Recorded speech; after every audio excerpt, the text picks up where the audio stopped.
आर्यन जी, गोरखपुर से। राधे राधे। राधे राधे महाराज जी। महाराज जी, आपके चरणों में सादर नमन।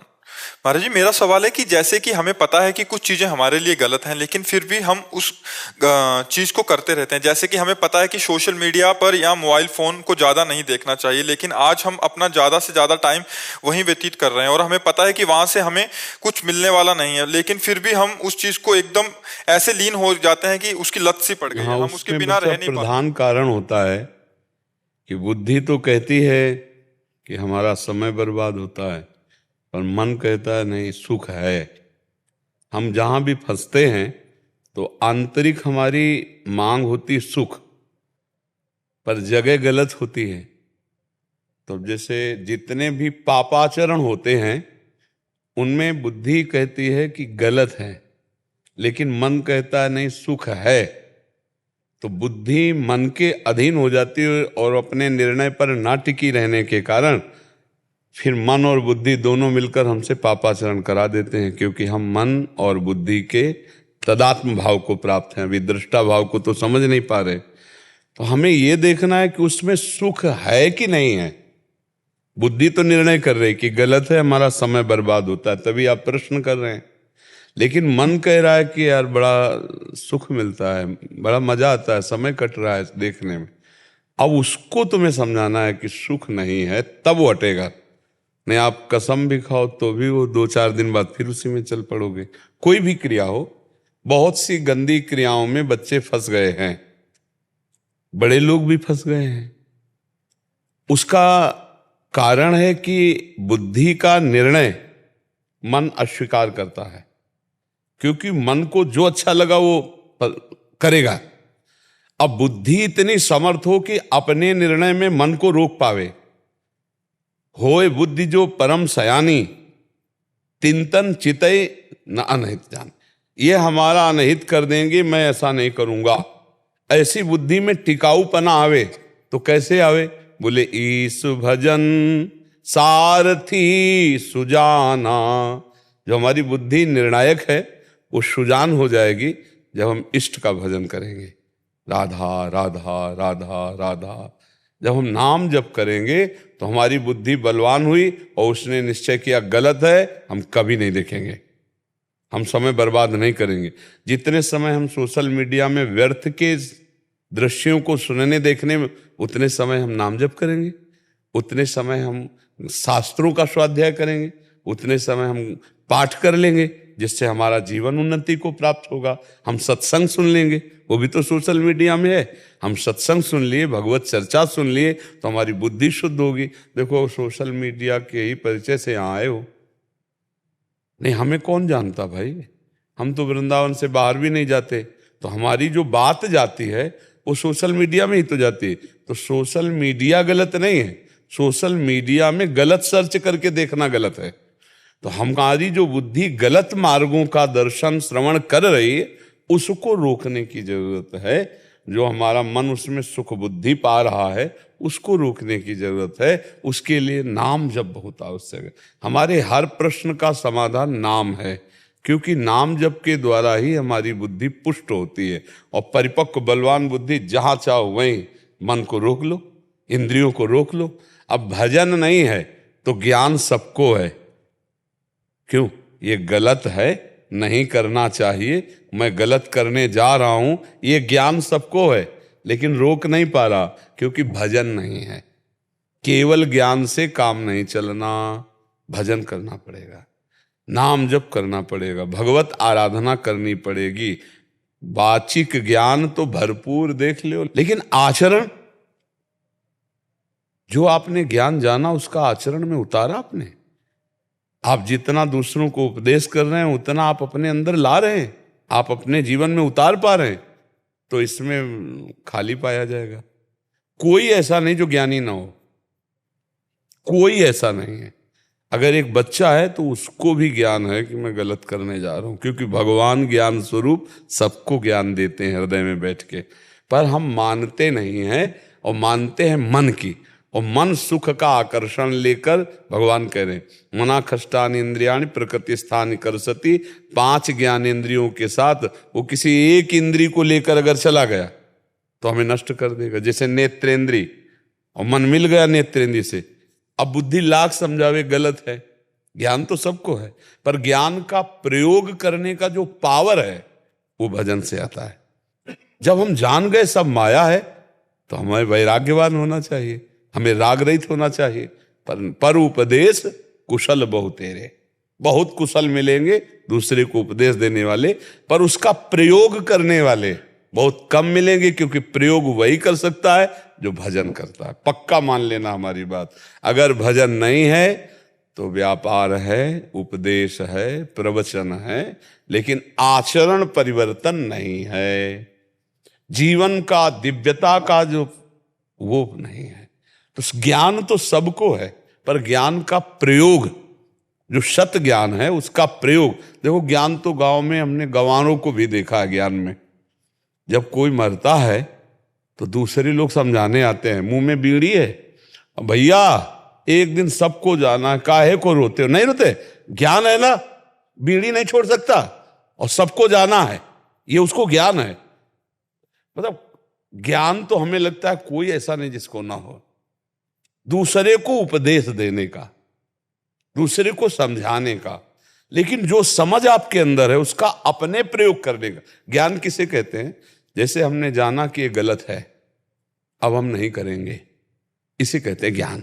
उसको ज्ञान है, देखो गलत कार्य नहीं करता हो, लेकिन हमको ज्ञान है, पर हम उस ज्ञान का प्रयोग नहीं कर सकते। क्यों?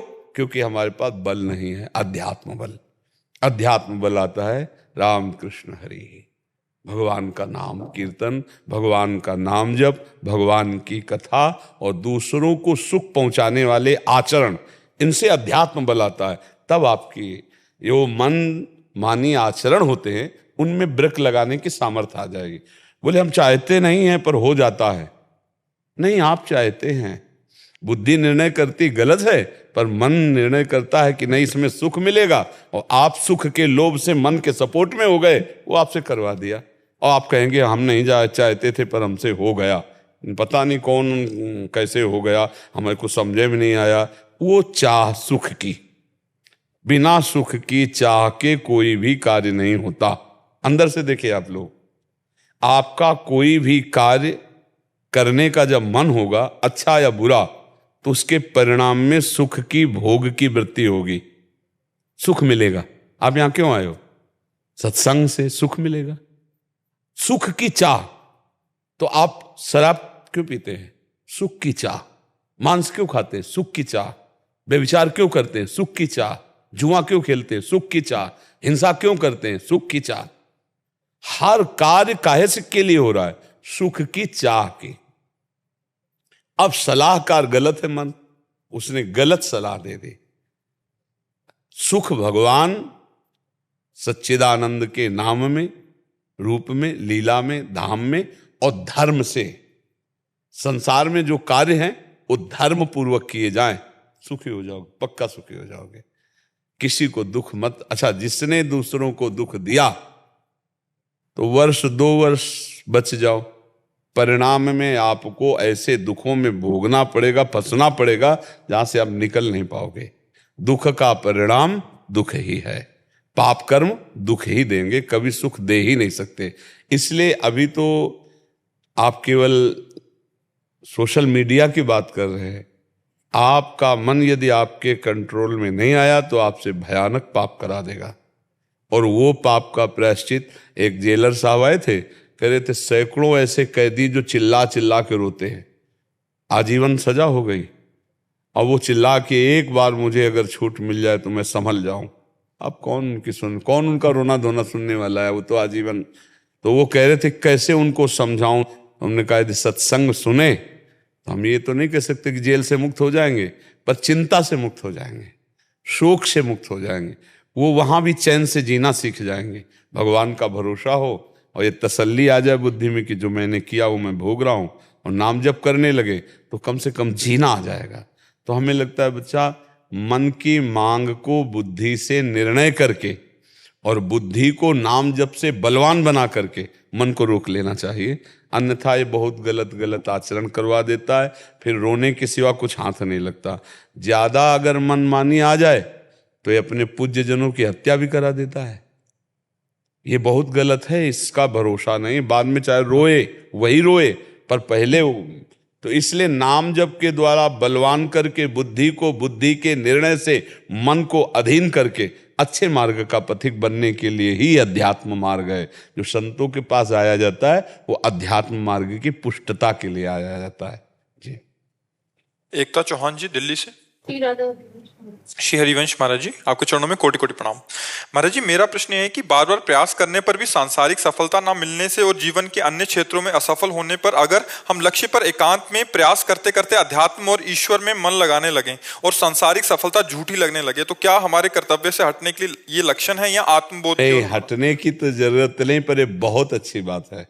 फल में उदासीनता आ जाना, कर्तव्य में प्रियता होना, कर्तव्य में प्रियता होना और फल में उदासीनता हो जाना, ये होता है भक्त का। कि जैसे हमारा कर्तव्य है कि हम अपने माता पिता की सेवा करें, अब हम फल होता है कि कम से कम रिश्ते नातेदार आवे तो थोड़ा माता पिता जी कहें कि बहू जो है बहुत हमको देवी मिली है, रात दिन सेवा करती है। पर हो सकता है वो उल्टा बोल दे कि सेवा क्या करती है, ऐसा है वैसा है, निंदा करने लगे। अब अगर आप भक्त नहीं हैं तो आप उनके प्रति द्वेष का व्यवहार कर देंगे, और अगर आप भक्त हैं तो आपको लगेगा मेरा कर्तव्य है माता पिता सास ससुर की सेवा करना। अब उनका स्वभाव है वो निंदा करें। फल में उदासीनता या फल में समान भाव भक्त रखता है, कर्तव्य की प्रधानता रखता है, और अज्ञानी जीव फल की प्रधानता रखता है। अगर वो अपने कर्तव्य को करता और फल नहीं मिलता तो वो प्रतिकूल हो जाएगा, कर्तव्य के प्रतिकूल हो जाएगा। ऐसे ही हमें पूरे कर्तव्य में देखना है। हमारा मानव शरीर किस लिए मिला है? हम किसी की पत्नी हैं, किसी की बहन है, किसी की माँ है, ऐसे हम किसी के पति हैं, किसी के भाई हैं, किसी के पुत्र हैं, हम समाज का एक अंग हैं। हमारा कोई न कोई रोल है, कोई न कोई रोल है, सबका रोल है समाज का। हम अपने कर्तव्य का पालन करें, लेकिन कर्तव्य के फल पर सुख दुखे समय कृत्वा लाभा लाभो जया जयो, सुख दुख में, लाभ हानि में, जय पराजय में समान भाव रखे तो हम भक्त हो जाएंगे। हम अध्यात्म की उन्नति पर पहुंच जाएंगे, ऊंचाई पर पहुंच जाएंगे। हम कभी दुखी नहीं होंगे, हम किसी का अपमान नहीं करेंगे, हम आनंदित रहेंगे। हमें लगता है कि भक्ति का ये फल नहीं कि कर्म से ही उदासीन हो जाए, कि अब हमें कर्म ही नहीं करना। जैसे अर्जुन जी को यही बात अच्छी लगी कि चाहे पृथ्वी का राज्य क्या, मुझे स्वर्ग का राज्य भी नहीं चाहिए, मैं अपने इन परिवार वालों को मार करके स्वर्ग का राज्य भी नहीं चाहता। हे केशव, इसलिए मैं सन्यास लेकर भीख मांग खाना उचित समझता हूं, लेकिन युद्ध करना उचित नहीं समझता। तो भगवान ने क्या उपदेश किया कि अपने कर्तव्य का पालन सन्यास से भी श्रेष्ठ है। तुमको इस समय धर्म युद्ध आया है तो सन्यास लेने की बात नहीं सोचनी, तुम्हें युद्ध और भगवान ने समझाकर पूरी गीता जी में 18 अध्याय फिर युद्ध प्रारंभ करवाया। तो भक्ति का स्वरूप क्या है? अपने कर्तव्य का पालन करना, परिणाम में समान रहना, चाहे परिणाम अच्छा आवे या बुरा आवे। हमारा कर्तव्य सही था, अब परिणाम जैसा आया भगवान जाने, हमको सहन करना है। अब हमारी निंदा हो तो अच्छा है, प्रशंसा हो तो अच्छा है, लाभ मिल गया तो जय जय, हानि हो गई तो जय जय। क्यों? हम अपने कर्तव्य में थे। वो भक्त है, वो समझता है कोई पूर्व का पाप ऐसा है जो हमारे परिणाम में विपरीतता पैदा करके हमें दुख देना चाहता है, हमारा ही कर्म है, तो हम अपने कर्तव्य से नहीं चूकेंगे। तो हर कर्म थोड़ी हमको दुख देगा, फिर एक कर्म ऐसा आएगा जिसमें सारे पाप नष्ट हो जाएंगे, तो हम परम सुखी हो जाएंगे। इसलिए हमको धैर्यवान बनना चाहिए।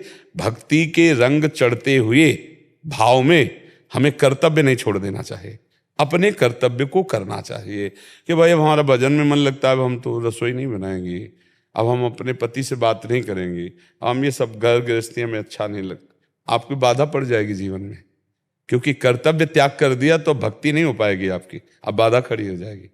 कोई हमारे आंतरिक भाव को ना जाने कि इसकी पति में रुचि नहीं, इसकी परिवार में रुचि नहीं, भोगों में रुचि नहीं, नहीं, रुचि ना होते हुए भी रुचि जैसा हमें स्वांग करना है और परिणाम में हमें सम रहना है, परिणाम में सम रहना है। हम कर्तव्य का पालन कर रहे हैं, बिल्कुल रुचि संसार में नहीं, पर संसार की रुचि जैसा प्रदर्शन है वो अंदर से यही तो गोपी जन करती थी। देखो ना, घर में रहती थी, लीपा पोती, घर परिवार की सब सेवा, और रुचि कहाँ है? श्री कृष्ण में। सा वही मन कृष्ण पदारविंद, गोपीजनों के लिए आया है, मुरारी पादार्पित चित्तवृत्ति। हर समय श्री कृष्ण का चिंतन हो रहा है। कहीं धान कूट रहे हैं, कहीं घर लीप रहे हैं, बच्चों को दुलार कर रहे हैं, कहीं पति की सेवा में। कोई नहीं जान पाया कि गोपीजनों की इतनी ऊंची स्थिति है। हमें लगता है भक्ति का यही उत्तम स्वरूप है कि अपने परिवार की सम्यक सेवा करते हुए प्रभु में चित्तवृत्ति रखे और फल में समान भाव रखे। फल में समान भाव, अब आपका कर्तव्य पति सेवा करना, वो आपसे कटु व्यवहार करता है, फल में समान भाव है तो आपका तलाक नहीं होगी, आप जीवन भर चलाते रहे, क्योंकि आप भक्त हैं।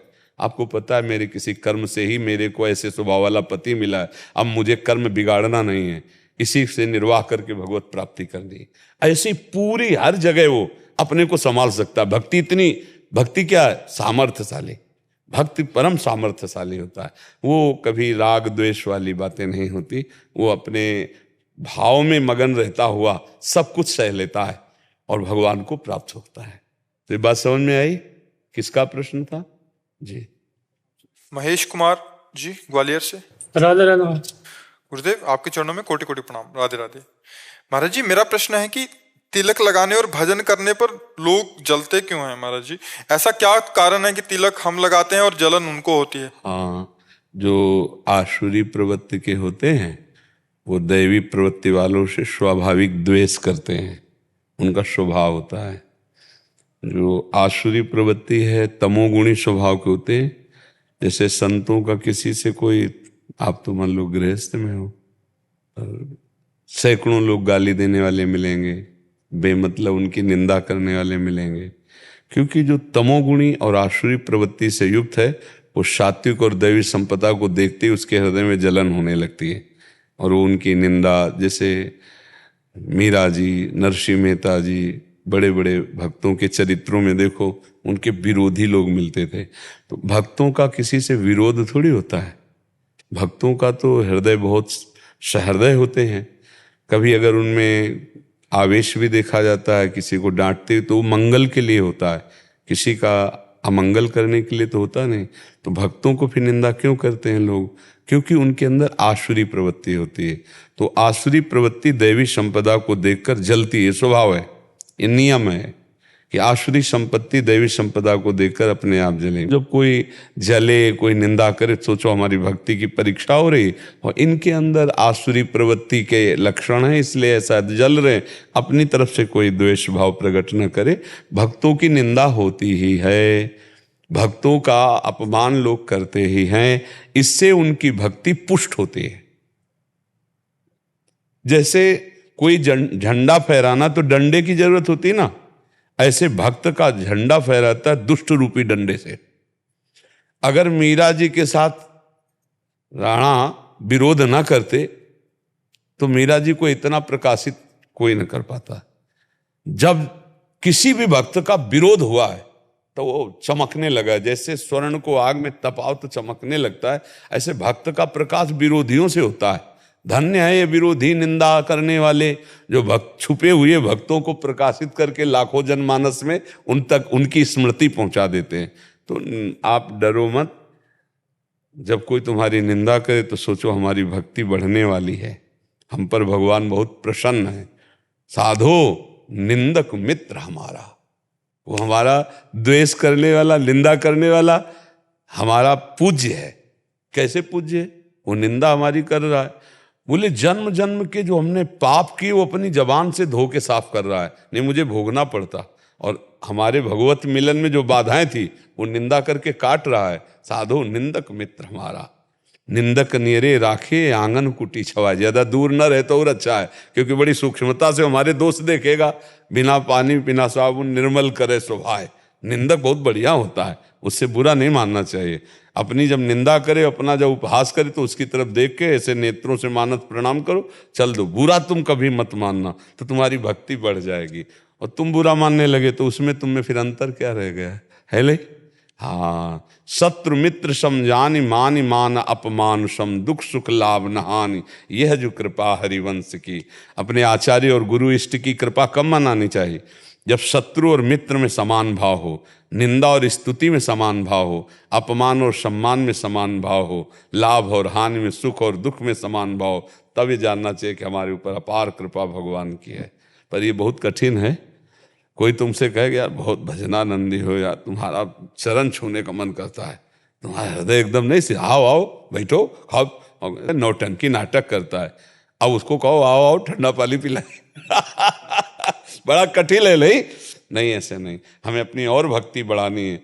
जब हमारी भाषा में हमें कोई निंदा करे और हम ऐसे मुस्कुरा के चल दें, मैं जैसे विदेशी भाषा में कोई हमें गाली दे तो हमें पता नहीं चलता ना, हम मुस्कुरा के चल देते, तब मानी जाएगी कि हमारी भक्ति पुष्ट हुई है। पर वो लोग इसलिए करते हैं कि उनके अंदर आसुरी प्रवृत्ति होती है, तो दैवी संपदा से स्वयं चिढ़ होती है। ये प्रकृति में ऐसी रचना है कि दैवी संपदा वालों से आसुरी संपदा वालों को स्वयं चिढ़ रहती, जलन रहती है। जी कुलदीप जी, राधे राधे। मथुरा से। राधे राधे महाराज जी। महाराज जी, सीताराम या राधा नाम से किनको जपें? एक को जपते हैं तो देखो दूसरे में नाम आ जाता है। एक ही परमात्मा है, उनके अनंत नाम हैं और अनंत लीलाएं हैं। वही राम जी सिया जी बने, वही सिया जी राम बने, वही राधा जो कृष्ण है, वही कृष्ण राधा जो है, वही शिव अम्बा है, अम्बा और शिव है, कोई अंतर नहीं। अब हमारी भक्ति किधर झुकती है, हमारा मन किधर, हमें लगता है कि हम राधा राधा जपें तो हमें राधा राधा जपना चाहिए। हमारा मन होता है कि हम सीताराम जपें तो सीताराम जपें। ये तब तक जब तक गुरुदेव नहीं मिलते, और जब गुरुदेव मिल गए और गुरुदेव का वर्ण कर लिया, फिर हमारे मन की नहीं चलेगी।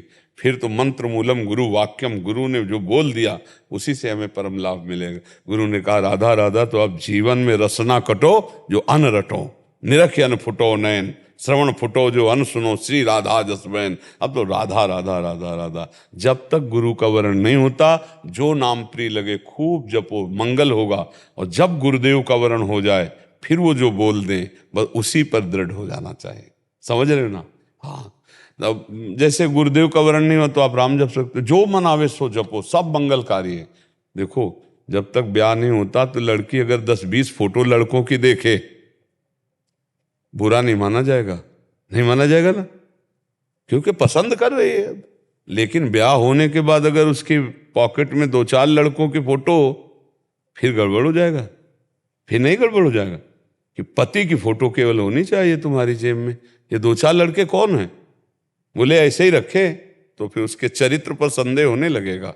ऐसे ही भक्ति भी व्यभिचारिणी और अव्यभिचारिणी भक्ति होती है। जब सांगोपांग उपासना होती है तो अव्यभिचारिणी भक्ति होती है। सांगोपांग उपासना, एक संत, एक ग्रंथ, एक पंथ, एक मंत्र, एक कंत, एक संत गुरुदेव, जो गुरुदेव का वर्ण किया उसी पंथ, उसी मंत्र, उसी मार्ग का ग्रंथ और उसी के कंत। इष्ट, इष्ट, ग्रंथ, पंथ, मंत्र, संत, एक ही मार्ग का। जैसे सिया राम जी के देने वाले मंत्र, सिया राम के उपासक गुरुदेव, सिया राम का रामचरितमानस ग्रंथ, सिया राम के मार्ग का पंथ, हम फिर वही पकड़ेंगे। सांगोपांग तभी उपासना परिपक्व होती है। साधारण भक्ति की बात नहीं, असाधारण भक्ति में पहुंचने के लिए सांगोपांग उपासना। जब गुरुदेव का वर्ण हो जाए फिर उनके द्वारा दिए हुए नाम मंत्र उपासना में अनन्य हो जाना चाहिए। और जब तक ऐसा नहीं तो जब मन आवे तो राम जपो, जब मन आवे तो राधा जपो, जब मन आवे तब श्याम जपो, जब मन आवे शिव जपो। मंगल ही होगा, भगवान का नाम मंगल भवन है, उसमें कोई हानि नहीं। ठीक है।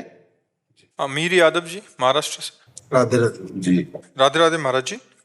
महाराज जी, मेरा प्रश्न है कि मेरे मुख से राधा नाम संकीर्तन थोड़ी देर के लिए तो होता है, पर फिर पापाचरण क्यों हो जाते हैं? गीता भी पढ़ता हूँ लेकिन बीच में पापाचरण हो जाता है, फिर उसके बाद बहुत दिन तक कुछ भी नहीं होता। नहीं, इसमें बहुत दिन तक कुछ नहीं होता ऐसा नहीं करना है। बहुत दिन से ये होता रहा है। जो आपके अंदर पापाचरण की प्रवृत्ति, वो आप ही के अंदर नहीं, बहुत सबके अंदर है। देखो अब नाम कीर्तन हो रहा है बाहर, और उसका प्रभाव धीरे धीरे अंदर पहुंचेगा। हृदय जैसे बाहर लाइट जल रही, लेकिन भूधरा में नीचे गुफा में अंधेरा है, तो वहां भी तो प्रकाश पहुंचे तब काम बने। तो बाहर जबान से नाम कीर्तन कर लिया, बाहर से गीता पढ़ लिया, लेकिन इस गुफा में तो अंधेरा है, हृदय रूपी गुफा में। तो ये बात बैठी हुई कि भोगों में सुख है, तो बाहरी इस क्रिया से वो थोड़ी रुक जाएगा। अब अंदर प्रकाश पहुंचे तो जब हम बहुत नाम जप करते हैं तो धीरे धीरे जबान से नाम फिर गले में आता है, गले से हृदय, और जहाँ हृदय से नाम चलने लगा तो हृदय में जब प्रकाश होता है तब ये बंद होते हैं। अभी बाहरी क्रियाएं हो रही है, अंदर की गुफा में हृदय में तो प्रकाश गया नहीं। इसीलिए कहा है राधा वल्लभ लाल को हृदय ध्यान और मुख नाम।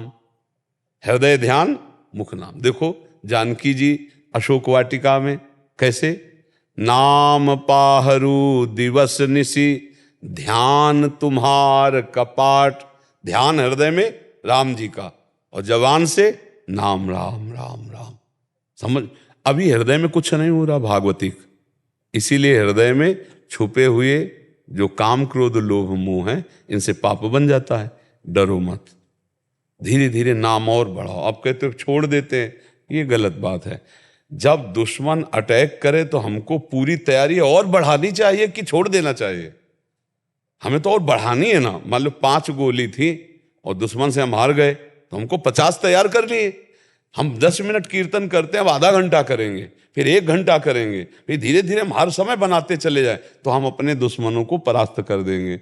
और अगर एक बार आए और नाम से हार गए और नाम ही छोड़ दिया तो फिर वो तो मतलब योद्धा नहीं हो, फिर तुम लड़ने का काम भूल गए। काम क्रोध लोभ मोह से ये हमको खींचेंगे भोग की तरफ, और हमें भक्ति की तरफ बढ़ना है, गंदी बातों को त्यागना है। तो इसके लिए हमें बल चाहिए।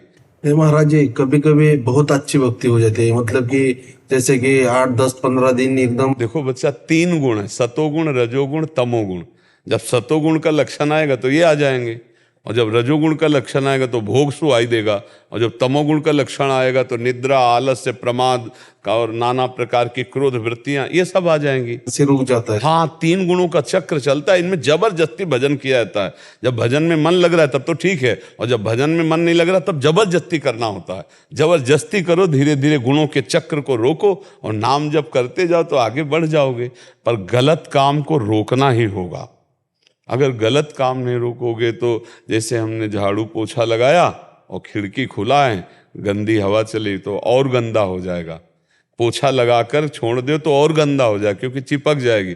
ऐसे भजन कर रहे हैं और इंद्रियां खुली हैं तो भजन करना मानो पोछा लगाया, फिर गंदी आ गई तो और चिपक गया। देखो कैसा चिपक जाता है कि आप कह रहे हो कि भजन ही छूट जाता है, कीर्तन ही छोड़ देते हैं। नहीं नहीं, नियमावली रोज करो, चाहे जितनी बड़ी गलती हो जाए। ये आज से नियम लो कि अगर हमसे पाप हो भी जाएगा तो हम जो करते हैं उसे नहीं छोड़ेंगे। जब ये नहीं छोड़ोगे तो उनमें फिर धीरे धीरे कमी होनी शुरू हो जाएगी। नहीं महाराज जी, ये भी विचार मेरे मन में आया था, लेकिन फिर बाद में सोचा कि जब भगवान ने ही भक्ति दी है तो फिर ऐसा ये गंदी चीजों में कैसे ऐसा ध्यान जाता है? नहीं नहीं, अभी भक्ति का रंग नहीं आया ना, तो ध्यान ही नहीं जाएगा ना। अभी तो भक्ति के लिए आप शुरुआत कर रहे हो, अभी भक्ति कहाँ है आपके अंदर। भक्ति आ जाएगी तो फिर इनका ब्रह्मादिक के भोग सब विषम लागत ताई, नारायण ब्रज चंद की लगन लगी है जाए। अभी तो धीरे धीरे शुरुआत की है आपने, तो इसको और बढ़ाओ। अभी भक्ति का रंग आएगा तब आप देख लेना। अभी भक्ति का रंग नहीं आया प्रभु। अभी ऐसा मत सोचो कि अच्छा अब ये चीज है कि खेल तभी होता है, कोई भी फिल्म पूरी तैयार तभी होती है जब उसमें एक निगेटिव रोल वाला भी हो। केवल पॉजिटिव रोल से थोड़ी हो जाएगा। तो हमारे भगवान ने पूरी सृष्टि बनाई है, तो इस सृष्टि में दोनों चीज है, पॉजिटिव भी और निगेटिव भी, सकारात्मक भी और नकारात्मक भी। तो आप चलना किस मार्ग में चाहते हो? सकारात्मक में, तो नकारात्मक का त्याग करना पड़ेगा ना। अब कहते भगवान ने बनाया ही क्यों, तो ये प्रश्न सही नहीं बनता, क्योंकि भगवान ने 3 गुणों की रचना की है। तो उन 3 गुणों से कुछ अच्छे स्वभाव अच्छे कर्म, कुछ पाप कर्म पाप स्वभाव। तो हम पाप कर्म पाप स्वभाव करने वाले थे, अब नहीं रहेंगे, क्योंकि हमें पता चला इनका फल बड़ा दुर्गतिपूर्ण है। तो अब हम सदगति के लिए उपाय करेंगे, अच्छे कर्म। देखो बगीचा तभी अच्छा लगता है जब उसमें हर प्रकार के फूल हो। गुलाब का फूल है पर कांटे की रचना भगवान ने क्यों की? इतना सुंदर गुलाब, कांटे की रचना क्यों की है? बहुत संभाल के निकालो, भगवान का खेल है। पूरा मकान है लेकिन शौचालय बाथरूम भी है। ये पवित्र, यहां आरती हो रही हो, बगल में शौचालय बाथरूम है। ये रसोई है, यहां भगवान बैठे हैं और ये शौचालय बाथरूम है। मूत्रालय और मलाशय यही तो है, यही बैठे, यही सब है। संपूर्णता तभी होती है जब सब कुछ हो। तो भगवान ने संपूर्ण रचना की है, धर्म की, अधर्म की, प्रकाश की, अंधकार की, पाप की, पुण्य की, सुख की, दुख की। अब हम लोगों को चलना किधर है? अब हम लोगों को चलना पुण्य की तरफ, सुख की तरफ, अच्छे की तरफ। तमसोमा ज्योतिर्गमय, असतोमा सदगमय, मृत्युर्मा अमृतम। मृत्यु से अमृत की यात्रा, अंधकार से प्रकाश की यात्रा। तमसोमा ज्योतिर्गमय, असत से सद की यात्रा। तो सद यात्रा में असद का अभ्यास रहा है, गंदी बातों, उसको हमें परास्त करना है। परास्त इसी से करोगे, नाम जब, सत्संग सुनते हो, हारना मत, छोड़ना मत। जब गलत नहीं छोड़ पा रहे तो अच्छा क्यों छोड़ देते हो? पकड़ो, हमारी बात को पकड़ो। हमारा स्वभाव है, एक बार जो पकड़ लिया वो नहीं छोड़ते। जब गाली नहीं छोड़ पाए, गंदी बात नहीं छोड़ पाए, तो हम अच्छी बात क्यों छोड़ दे? अगर ऐसे स्वभाव से पकड़ लो तो गंदी बातों को परास्त कर लोगे और आप एक अच्छे आदमी बन जाओगे, आप दैवी संपदावान बन जाओगे, आप सुखी हो जाओगे, आनंदित हो जाओगे। जी। आलोक कुमार सिंह जी, लखनऊ से। राधे राधे महाराज। राधे राधे महाराज जी। महाराज जी, आजकल अन्याय करने वाले संख्या बल और बाहुबल में कई बार ज्यादा सक्षम होते हैं, तो इनके हर प्रकार के सामाजिक अन्याय का विरोध कैसे संभव है? संख्या बल और बाहुबल शुरू से रहा है आसुरी प्रवृत्ति में। तो ऐसा नहीं कि दैवी प्रवृत्ति में बल नहीं रहा है, पर दैवी प्रवृत्ति शांत स्वभाव की होती है, सहनशील स्वभाव की होती है, बहुत सीमा तक वो सहन करती रहती है। और आसुरी प्रवृत्ति अपने बल का तत्काल प्रदर्शन करती है और अपने बल के द्वारा दूसरों का शोषण करती है। बिना भगवान के इनका परिवर्तन होना कठिन है। और भगवान 3 प्रकार की सृष्टि की है, ये समझना पड़ेगा। एक सात्विक, एक राजसिक और एक राक्षसी तामसिक। तो भगवान ही ने तीनों को बढ़ावा दिया है। जब युग धर्म के अनुसार कभी सतोगुण बढ़ जाता है, दैवी शक्ति, दैवी संपदा वाले, जिधर देखो उधर सब पवित्र आचरण वाले, संयम वाले, ध्यानस्थ, भगवत आराधना। कभी होता है मध्यम, थोड़ा रजोगुण, थोड़ा सात्विक, ऐसे लोग की वृद्धि। कभी होता है राक्षसी वृद्धि। तो अभी जो समय कलयुग में अभी चल रहा है, अब कब तक चलेगा भगवान जाने, बहुत अच्छा चल रहा है, बहुत अच्छा चल रहा है। अभी संतों को खाया तो नहीं जा रहा है। राम जी के अवतार के समय संतों को खा खा के हड्डियों का ढेर लगा दिया था संतों को खा खा के। अभी बहुत बढ़िया समय चल रहा है। हम रामकृष्ण हरि कीर्तन करने कोई हमें मार नहीं रहा। नहीं, पीछे समय ऐसा आया था और आगे समय ऐसा आएगा कि हम भजन कीर्तन करेंगे, लोग हमें मार देंगे। महाराज, मुझे प्रश्न ये है कि जैसे हम माना सड़क पे ही जा रहे हैं और 10 लोग हमें ऐसा करते हुए मिल जाते हैं जो हमें अच्छा नहीं लगता, जो गलत कर रहे हैं, लोगों के साथ गलत करते हैं। जी। वो 10 हैं, हम एक हैं, हमारा क्या करता है? भगवान से प्रार्थना करना। क्योंकि आप अगर थोड़ा भी विरोध करते हैं तो आपकी हानि हो जाएगी, पक्का हानि हो जाएगी। युग धर्म है और विवेकी वही है जो चतुरता से काम निकाल ले जाए। अगर हम बचा नहीं पाते हैं तो हम तत्कालिक कानून से सहयोग लें या भगवान से प्रार्थना करें, स्वयं आक्रमण न कर दें। क्योंकि देखो, जब कंस ने देवकी जी का केस पकड़ा और गला उतारना चाहा कि इसी से तो 8 संतान होंगे, इसी को मार देंगे, वसुदेव जी तत्काल बुद्धिमानी में हाथ जोड़ा और कहा, आप उदार पुरुष हो, अभी जिसके हाथ की मेहंदी नहीं मिटी आप उसे मारना चाहते हो, मैं वचन देता हूं। सत्यवादी थे वसुदेव जी, इसकी एक एक संतान मैं आपके सामने लाऊंगा। उन्होंने विचार किया किसी तरह मृत्यु को टालना चाहिए। मतलब 8 लोग अत्याचार कर रहे हैं, 8 में आप हो और आप विरोध, तत्काल आप मारे जाओगे, तत्काल आपको कष्ट दिया जाएगा। बुद्धिमानी यह है कि आप हट करके कानून की व्यवस्था का तत्काल सहयोग लो, एकांत में, वो आपको न देख पाए, या एकांत में भगवान को पुकारो कि प्रभु मेरे में सामर्थ्य नहीं, आप कुछ कृपा करो।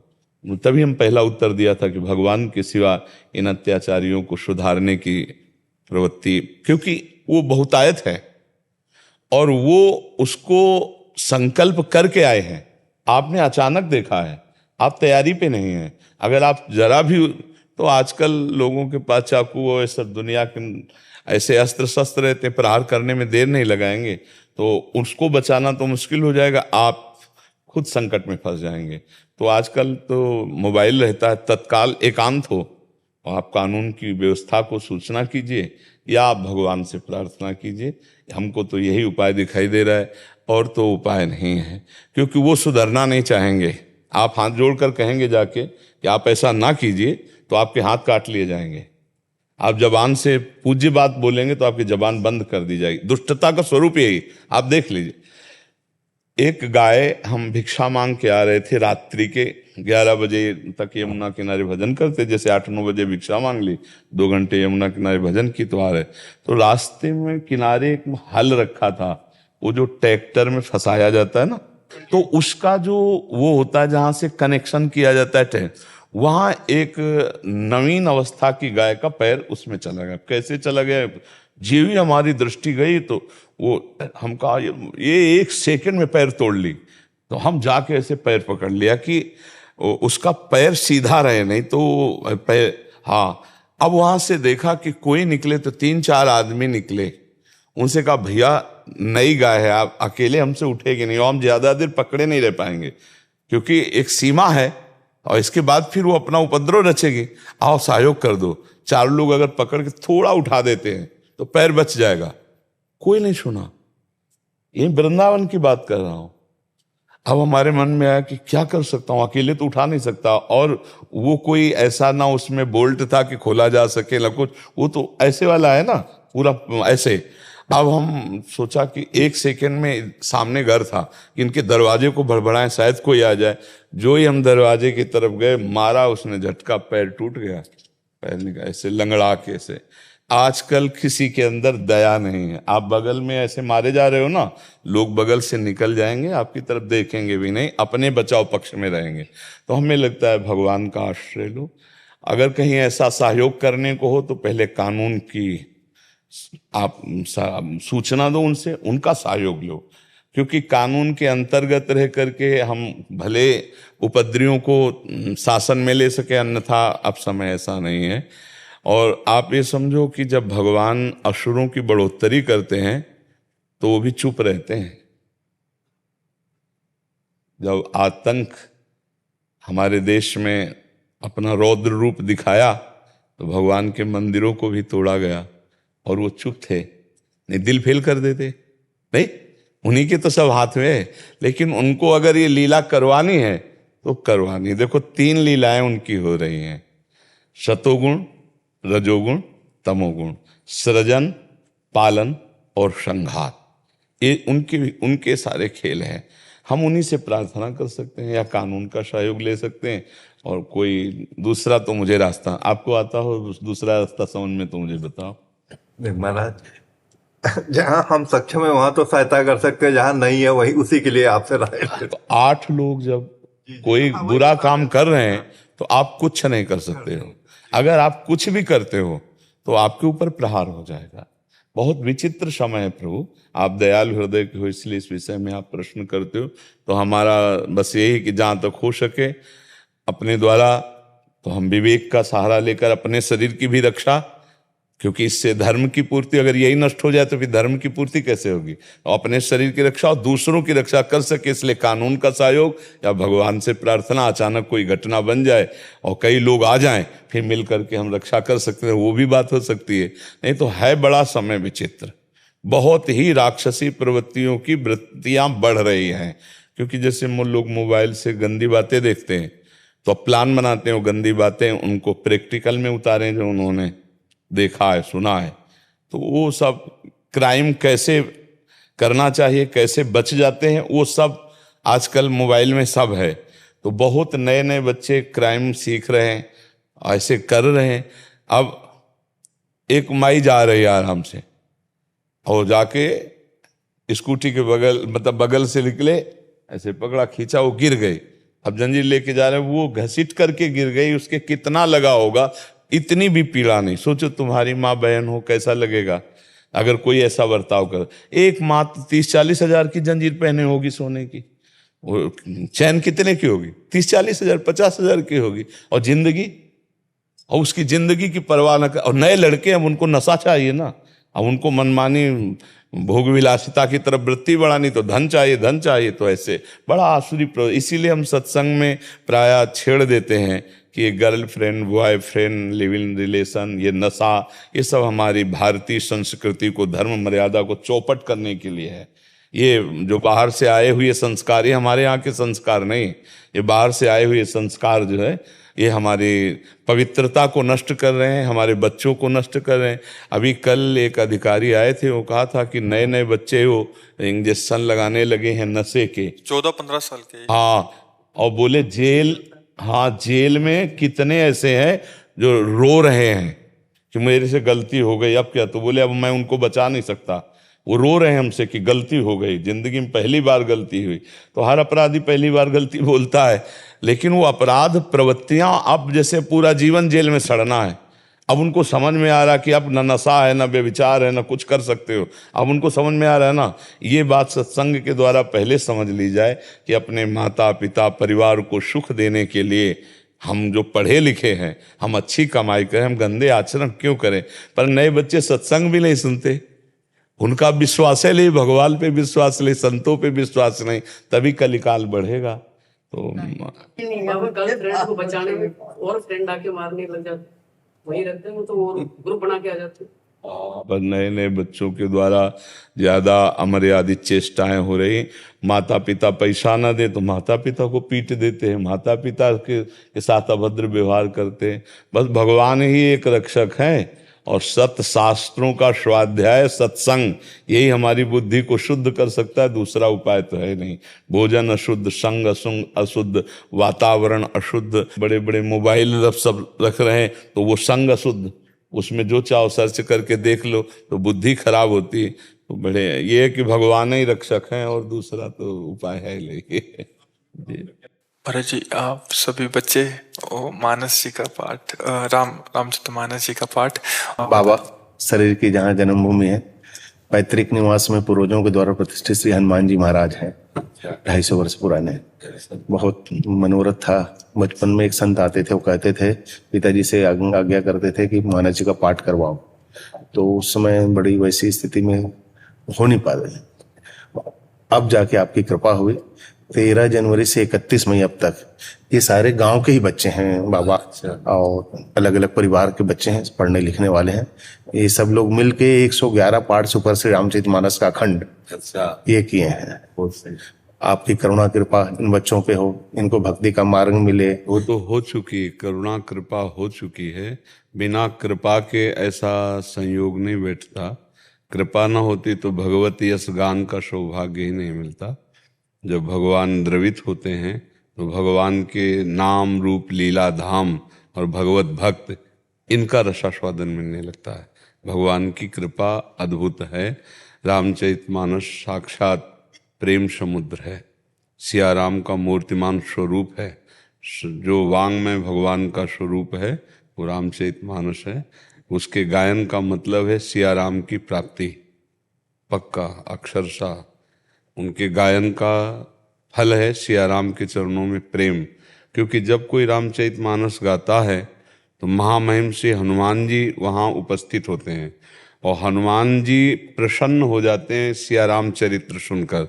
और जब वो प्रसन्न होते तो उनके पास एक बहुत बड़ी वस्तु है, राम रसायन तुम्हारे पासा।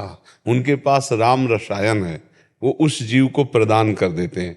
और जहाँ भगवान का प्रेम उसके हृदय में जागृत हुआ तो जीवन का लक्ष्य है, समस्त धर्म कर्म ज्ञान योग सबका फल है प्रभु श्री हरि के चरणों में प्रेम हो जाना।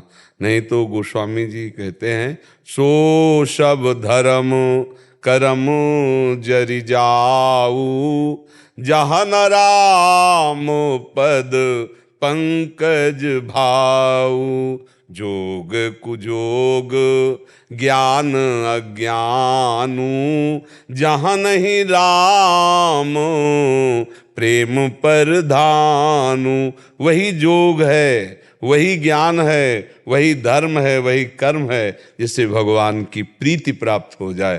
तो रामचरितमानस का जब कोई गायन करता है तो महामहिम महाभागवत से हनुमान जी महाराज वहाँ, और हनुमान जी जब प्रसन्न होते हैं तो सियाराम के चरणों की अगाध प्रेम लक्षणा भक्ति प्रदान करते हैं। एक बार जिसने रामचरितमानस गा लिया वो कभी यमपुरी का मुंह नहीं देखेगा। एक बार जिसने रामचरितमानस गा लिया वो भगवान का निरंतर लाडला भक्त बन जाएगा। क्योंकि गोस्वामी जी महाराज अपने जीवन की सब कुछ आंतरिक जो वस्तु है वो रामचरितमानस में रख दी है। तो ये बड़ा सौभाग्य का विषय है कि पहली बात जो शास्त्रों में लिखा है कि जिस नगर में, जिस क्षेत्र में एक भगवान का भक्त पैदा हो जाता है वो नगर, वो क्षेत्र पावन होता है। देखो कैसे पावन होता है, ऐसे पावन होता है। अगर एक नगर, गांव, क्षेत्र में कोई भगवान का विशुद्ध भक्त है तो उसका देखो कैसा प्रभाव होता है, कैसे भाव बढ़ते हैं। तो इसलिए अब जिस मार्ग में लग गए, इतना अनुष्ठान किया, तो हमारी तरफ से प्रार्थना है चाहे 10 मिनट रोज पाठ करना। बच्चों कभी रामचरितमानस का पाठ मत रोकना। 10 मिनट रोज सिया राम जी का पावन जस हनुमान जी महाराज को सुनाओ तो आपकी विद्या बढ़ेगी, आपकी लौकिक बाधाएं नष्ट होंगी और आपको भगवत प्राप्ति भी होगी। क्योंकि भगवान का यश भगवान की प्राप्ति सीधे कराता है। और साधनों में इतना दम नहीं है कि मोह का नाश कर दे, और मोह गए बिनु राम पद होई न दृढ़ अनुराग। और मोह का नाश करने के लिए समर्थ है रामचरितमानस। महामोह महिषेष विशाला, राम कथा कालिका कराला। महामोह का नाश करने के लिए राम कथा कालिका कराला है। क्योंकि महामोह महिषासुर है, उसे और कोई देवता नहीं मार सकता, उसे केवल माँ ही मार सकती है। कौन है? बोले रामचरितमानस, भगवान की चर्चा जो महामोह का नाश कर। और कुछ नियम लेना चाहिए नाम जप करने का, कि मुझे इतनी संख्या में नाम जप करना है, इतना रोज पाठ करना है। और परम पवित्र चरित्र जिसका हम गा रहे हैं तो उससे हमें शिक्षा मिलती है कि हमारा चरित्र पवित्र होना चाहिए। हमारे यहाँ परम पावन चरित्र की पूजा हुई है, तो चरित्र ना बिगड़ने पावे। भक्त का चरित्र ही महान होता है। तो हम आज जो समाज हमारी है वो चरित्रहीनता की तरफ जा रही है। ये जो बॉयफ्रेंड गर्लफ्रेंड चला है ना, ये चरित्रहीनता है। ये हमारे धर्म संस्कृति का विषय नहीं। इसलिए बच्चों हाथ जोड़कर प्रार्थना है, कभी ऐसी गलती में मत फंसना। वो दोस्त नहीं होता जो हमारे चरित्र को नष्ट कर दे। दोस्त वो होता है जो हमें सतमार्ग में आगे बढ़ावे। मित्र का लक्षण क्या होता है? कुपथ निवारी सुपंथ चलावा। रामचरितमानस। मित्र कौन? जो कुपंथ। और ये आज का जो मित्र है वो हमें कुमार्गगामी बनाता है। इसलिए ऐसे मित्रों से बचो जिसे कुसंग कहते हैं। रोज रामचरितमानस का पाठ करो जितने मिनट आपको मिले, और जो आपको सांसारिक पढ़ाई और कर्तव्य गृहस्थी के मिले वो भगवान की पूजा है। ऐसा कर्तव्य मान के करो तो जीवन परम मंगलमय हो जाएगा। हमें बहुत सुख मिला ये कि सब बिल्कुल भगवत। ऐसा लग रहा है कि जैसे हमें किसी ऋषि कुल में बैठे। नहीं, ऋषि कुल जैसे ऋषि सब ऐसे बैठे। बाबा हमने इन लोगों से कहा, पाठ जब शुरुआत हुआ, कई बच्चे ऐसे बाबा जो रामचरितमानस को स्पर्श भी नहीं की थी अपने जीवन में, लेकिन सबको आह्वान किया, सब भाव से आए और पाठ शुरू हुआ। 2-4 दिन तो ऐसा लगा कि कैसे हो गया इतना बड़ा अनुष्ठान, लेकिन ऐसी करुणा हुई गोस्वामी जी की बाबा, सब बच्चे सस्वर और शुद्ध पाठ। बिल्कुल हनुमान जी की खूब प्रसन्नता बाबा, खूब प्रसन्नता। हमने कहा छोटी सी सेवा भेंट करेंगे आप लोगों को, तो ये लोग कहे कि नहीं हमें कोई सेवा नहीं चाहिए, हमें एक सेवा चाहिए आपसे। बोले आप वृंदावन दर्शन करा के पूज्य बाबा का दर्शन कराओ और हमें अयोध्या जी का दर्शन कराओ, रामलला का। तो यहाँ से बाबा कल अयोध्या जी प्रस्थान करेंगे, 4 दिन अयोध्या रहेंगे, फिर प्रयाग इनको स्नान कराएंगे, फिर काशी विश्वनाथ बाबा का दर्शन कराएंगे, फिर आपकी कुटिया चित्रकूट में 3 दिन विराजेंगे। बहुत सुंदर। हाँ नहीं, बहुत बहुत सुंदर। हाँ, इन सब बच्चों को चुनरी उड़ाओ श्री जी की लाओ और इनको दुपट्टा श्री जी का सबको देना इधर से। एक ही स्वर में बोले कि हमें कुछ नहीं चाहिए, हमें आप बाबा का दर्शन करा। ये हमारी श्री जी की प्रसादी चुन रही है बच्चों।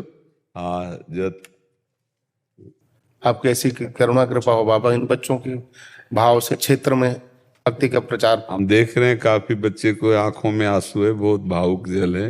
हाँ, इनका सौभाग्य भी है। देखो, वृंदावन, अयोध्या, चित्रकूट और काशी, ये बड़ा सौभाग्य, मतलब यही संत के संग का रंग होता है। जब द्रोही दीन दयालु रागो तो साधु संगति पाए, ये कैसा सौभाग्य, ये इनके जीवन की उन्नति का परम स्वरूप है। आपकी करुणा कृपा हो जाए, सबके जीवन में भक्ति हो जाए, आप संतों के चरण प्राप्त, सबकी लालसा बन जाए आप संतों के चरणों की प्राप्ति की। आज जहाँ संत चरणों का भाव रहता है, वहाँ भगवान की विशुद्ध भक्ति जागृत की हो जाती है। श्री जी मिलेंगे कि नहीं, ठाकुर जी मिलेंगे कि नहीं, आप मिले हैं, आप अपनी करुणा कृपा से। विश्वास तो यही है कि जब संत मिलने लगे तो जान ले कि प्रभु का मिलना अब दुर्लभ नहीं है, क्योंकि अब मोहि भा भरोस हनुमंता, बिनु हरि कृपा मिले ने संता, जो प्रभु मोहि अनुग्रह की ना तो तुम आई दरस हठि दीना। जब संतों का दर्शन मिलने लगे तो समझ ले भगवान का अनुग्रह हो चुका है, भगवान की कृपा हो चुकी है। श्री सद्गुरुदेव भगवान की, श्री वृंदावन धाम की, श्री राधा वल्लभ लाल की, श्री तरुण महाप्रभु जी की, श्री सद्गुरुदेव भगवान की, श्री बाबा सरकार की, इनकी करुणा कृपा की। राधे राधे महाराज जी, आपके चरणों में कोटि कोटि प्रणाम। महाराज जी, मेरा कल यूपीएससी की परीक्षा है, उससे पहले मैं 4 बार असफल हो चुकी हूँ। इससे मेरा मनोबल बहुत टूट चुका है और प्रभु के नाम से भी शांति अभी मन को नहीं मिल रही वैसी। कृपया मार्गदर्शन करें ताकि मेरा मन इन जीवन के उतार चढ़ाव में स्थिर रहे और प्रभु में हमेशा देखो बच्चा, जब सांसारिक उन्नति की चाह होती, कामना होती, तो कामना का मूल ही होता है अशांति। और अशांतस्य कुतः सुखम, जो अशांत है वो सुख कहाँ अनुभव करेगा। अब जितनी कामनाएं हैं वो सब भय और अशांति देने वाली। मैं इस परीक्षा में पास हो जाऊं, ना पास होंगी तो क्या होगा, इतनी बार फेल हो गई, फिर फेल हो गई तो मेरा तो जीवन बर्बाद हो जाएगा। कितनी चिंताएं, कितना शोक, कितना भय हमारे अंदर जागृत हो जाता है जब हम सांसारिक कामनाओं से युक्त हो जाते हैं। अब सांसारिक कामनाओं की पूर्णता के लिए जो हमें अनुष्ठान, जो पवित्रता, जो धर्म चाहिए वो तो है नहीं। अब आजकल ऐसी अपवित्रताएं चली हैं कि ब्रह्मचर्य की रक्षा करना, धर्म की रक्षा करना, आहार पवित्र होना, विचार पवित्र होना, ये तो सब है नहीं। अब कामनाओं की पूर्ति करने के लिए जो हमको अनुष्ठान चाहिए, जो पवित्रता चाहिए, जो चरित्र पावन, विचार पावन और भगवद स्मरण, वो है नहीं। तो अशुभ कर्म तो बहुत हुए हैं और अशुभ का नाश करने वाला भागवतिक कर्म है नहीं। तो अब हमारी पढ़ाई होने पर भी, हमारा प्रयास होने पर भी हमारी उन्नति नहीं हो रही है। उसके लिए किसी टोना टुटका, जंतुर मंतुर, कलावा, इनकी जरूरत नहीं है। जरूरत है भगवान का स्मरण करने की, आचरण की पवित्रता की। अगर हमारे आचरण, चरित्र पवित्र है और भगवद स्मृति परायण है, कौन सी ऐसी पढ़ाई है जो हमारी स्मृति को गिरा सके। अगर हमारी स्मृति बलवान है तो हर जगह हम निकलते चले जाएंगे। आज हमारा जो नया समुदाय बच्चों का है, स्मृति विहीन हो रहा है। बहुत बुद्धि है, स्मृति नहीं है, विवेक नहीं है, क्योंकि चरित्रहीन हो रहे हैं। चरित्रहीनता की होड़ लगी हुई है, चरित्रहीनता की। एक बच्चा 4-4, 5-5 गर्लफ्रेंड, एक बच्ची 4-4 बच्चों से ब्रेकअप करके नया गर्लफ्रेंड, बॉयफ्रेंड, ये सब क्या है? क्या है? चरित्रहीनता, ब्रह्मचर्यहीनता, चरित्रहीनता, अपवित्र विचार, अपवित्र चिंतन और उन्नति संसार की या पारलौकिक, ये शुभ से होती है। जो यहाँ संसार की उन्नति शुभ से होती है। आचरण अपवित्र, विचार अपवित्र, तो अशुभ आचरण हो रहे हैं, पापाचरण हो रहे हैं। उन्नति हम संसार की चाहे तो अगर पूर्व पुण्य वश किसी पद पे भी पहुंच जाए तो भी वो शांति को प्राप्त नहीं हो सकता, वो सुख को प्राप्त नहीं हो सकता। उसके अंदर विविध प्रकार की कामनाएं, चिंता, शोक, भय बनी ही रहेंगी। पास होना या न पास होना कोई खास बात नहीं। खास बात है हमारा हृदय शांत हो, धर्म से युक्त हो और कर्तव्य परायणता हमारी पूरी हो। आपका प्रयास पूरा है। जब हमारी बुद्धि भक्ति में लगती है तो हमें फल में समान भाव प्रदान करती है। कर्तव्य में पूर्ण निष्ठा, पूर्वक करना और फल में समान भाव आना। हार जीत में, लाभान में, सुख दुख में। सुख दुखे समय कृत्वा लाभा लाभो जया जयो। फल में समान भाव है तो आप महान हो जाएंगे। कर्तव्य निष्ठा है, फल में समान भाव तो आप कर्म योगी हैं, और कर्म योगी भगवान को प्राप्त होता है, तत्व ज्ञान को प्राप्त होता है। लेकिन कर्म हो रहे हैं, योग नहीं हो रहा है। चरित्रहीनता, विचारों में अपवित्रता, भगवान नाम जप ना होना, मंत्रानुष्ठान बल ना होना, तो उन्नति किसके बल से चाहा जाता है? जैसे देखा जाता है कोई पापी आदमी बहुत लौकिक उन्नति को प्राप्त हो रहा है, ये उसकी सफलता नहीं, ये उसके विनाश का एक लक्षण है। जैसे किसी मरने वाले आदमी को, फांसी देने वाले आदमी को अंतिम इच्छा पूछी जाए ना, ऐसे उसकी अंतिम इच्छा चल रही है, क्योंकि पुण्य नष्ट होने दो, फिर इसके बाद देख लेना उसकी हालत क्या होती। एक धर्मात्मा पुरुष थोड़ा दुख में है, परेशानियों में, तो उसके धर्म का फल नहीं है, ये उसके पूर्व पाप का फल है। इसको नष्ट होने दो, फिर देखना कैसे प्रकाशित होता है, कैसे वो चमकता है। इसलिए हमें चाहिए कि हम कुछ नाम अनुष्ठान करें, चरित्र पावन रखें, विचार पवित्र रखें, और परिणाम में समान भाव रखें। अगर परिणाम में समान भाव की ये आपको युक्ति नहीं आई तो बहुत हानि हो जाती है। जैसे बच्चे फेल हो जाते हैं, अब घर के लोग भी डांट लगाए, बाहर के मित्र उनके पास हो गए, अब वो देखकर उपहास करते हैं, तो ऐसे नादान बच्चे फिर अपने शरीर को नष्ट करने की सोच लेते हैं। ऐसे ही किसान, उसकी फसल नष्ट हो गई, वो फल में समान भाव न रखने के कारण फिर वो ऐसे ही कहीं भी पराजय में, कहीं भी हानि में वो ऐसे बातें आने लगती। मुझे लगता है कि इस तरह की भारी भयानक अपराध जनित घटनाओं से बचने के लिए अध्यात्म को जरूर स्वीकार करना चाहिए। हमें सत्संग सुनना चाहिए। चरित्र बहुत पावन, तभी आपका जीवन पवित्र रहेगा। हम इस बात पर बहुत दुखी होते हैं जो लोग ब्रह्मचर्य का व्यर्थ में नाश करते हैं। बिना गृहस्थ में गए पाणी ग्रहण संस्कार किए जो ब्रह्मचर्य का नाश हो रहा है, महापाप है। ये स्मृति का नाश करके शरीर को जर्जर करके किसी योग्य नहीं रखता। और आज के नए बच्चे इसी को सुख समझ रहे हैं, इसी को मनोरंजन समझ रहे हैं, इसी को अपनी उपलब्धि समझ रहे हैं। तो हमारी प्रार्थना है, जिन बच्चों को लौकिक और पारलौकिक उन्नति प्राप्त करनी हो, जब तक पाणी ग्रहण न हो ब्रह्मचर्य का पालन करें। पाणी ग्रहण हो जाने पर भी अपने चरित्र को पावन रखें और भगवत अनुष्ठान करें। नाम का, मंत्रों का, और बहुत से ऐसे पाठ हैं जिनके अनुष्ठान से अशुभ का नाश होता है, और शुभ जो भजन शुभ है वो हमारा लोक और परलोक सब मंगल कर देता है। सच्ची मानिए, जगत में और परलोक में उसी की उन्नति होती है जो भगवान का नाम जप करता है, जो भगवान के गुणों का गायन करता है। इह परलोक सकल सुख पावत मेरी सो भैया कृष्ण गुण संचु, हरिवंश महाप्रभु कहते हैं। यदि कृष्ण के गुणों का गायन करोगे, नाम जप करोगे, तो इस लोक में और परलोक में सदैव सुखी रहोगे। अगर फेल हो गए हो तो भगवान और मार्ग दिए, पता नहीं कौन सा मंगल विधान किए भगवान, आपको क्या बनाना चाहते हैं। आप निश्चिंत रहिए, उदास मत होइए। एक जगह से फेल हो जाओगे तो कहीं ना कहीं ऐसी जगह पास कर देंगे जहां से फेल हुए उससे अच्छा आपको पास कर देंगे। विश्वास रखो। हमें उस समय घबराने की जरूरत नहीं, उस समय अपने मन को हमें बलवान बनाने की जरूरत है कि नहीं, भगवान का कोई मंगल विधान होगा। और अपनी त्रुटि देखनी चाहिए, मैं फेल क्यों हुआ, मेरी क्या प्रमाद स्थिति रही, मेरी पढ़ाई में कितनी प्रमाद स्थिति रही जिससे मैं फेल हो गया। निराश होने की, हताश होने की जरूरत नहीं। किसका प्रश्न था? हाँ, तो निराश हताश मत हो बच्चा, पवित्र आचरण रखो, खूब नाम जप करो, और कुछ ऐसे पाठ हैं जिनको आप करके भगवान से प्रार्थना कीजिए कि हमारी लौकिक उन्नति हो। कामना की पूर्ति के लिए अनुष्ठान पवित्र किया जाता है, जिससे जो चाहोगे हो जाएगा, पक्का हो जाएगा। अनुष्ठान व्यर्थ नहीं जाता है। जब पाप कर्म व्यर्थ नहीं जाता है, वो दंड दे के रहता है, तो शुभ कर्म कैसे व्यर्थ हो जाएगा। हर एक क्रिया का अपना फल है, पर समय आने पर वो जागृत हो जाता है। जी।